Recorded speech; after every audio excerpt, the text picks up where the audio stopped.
Most wars are fought between different countries, right? But what happens when a nation basically declares war on itself?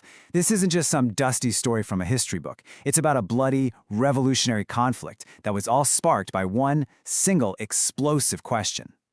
So, let's get right into it. At its very core, the English Civil War was a brutal, no-holds-barred argument over this exact question.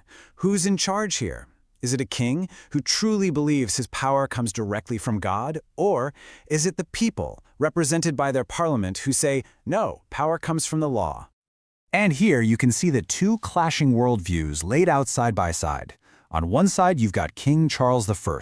He's all in on the divine right of kings, the idea that he was literally picked by God and he doesn't have to answer to anyone on earth.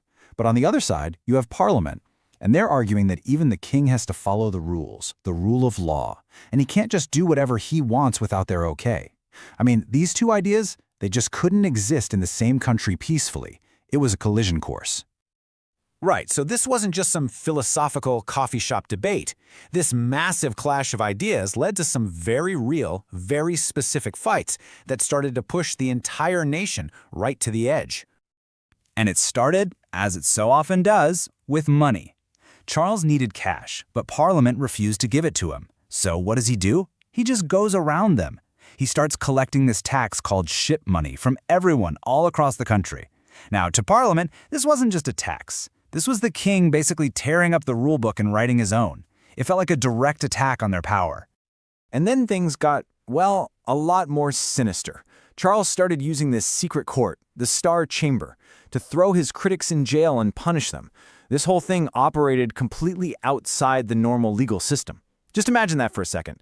A court with no jury, where the only thing that matters is what the king wants. This wasn't just about power anymore. This was about making people afraid to speak out. So you can see how all these problems just started stacking up. It wasn't just one thing. It was years of the king taxing people without permission, locking up anyone who disagreed with him, and there was a huge religious fight bubbling under the surface too.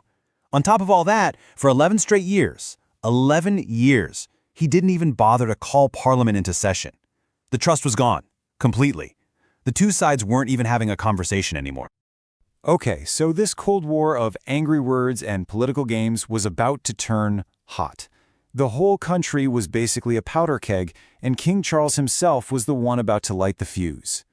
And then, in January of 1642, the king did something absolutely unthinkable. He literally marched into the House of Commons with armed soldiers to arrest 5 of his biggest critics in Parliament. Now, he failed.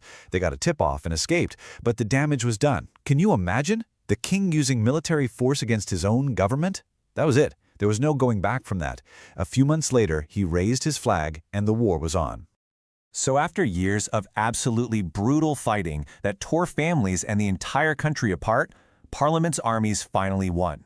But their victory led to something so radical, so completely shocking, it would change the course of history forever.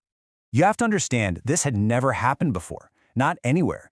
The very idea that you could put a king, who people believed was God's chosen ruler, on trial for treason against his own people. It was absolutely revolutionary. It just shattered 1,000 years of tradition and this whole sacred idea of what a monarch was. And in January of 1649, the court came back with its verdict. King Charles I was found guilty of being a tyrant, traitor, murderer, and a public enemy. And the sentence was death. On a freezing cold morning, Charles was led out onto a scaffold built right outside the banqueting house in London. And there, in front of a stunned crowd, the King of England was beheaded. He really did face his death with a lot of dignity, still believing he was a martyr for his cause, trading his temporary earthly crown for an eternal one in heaven.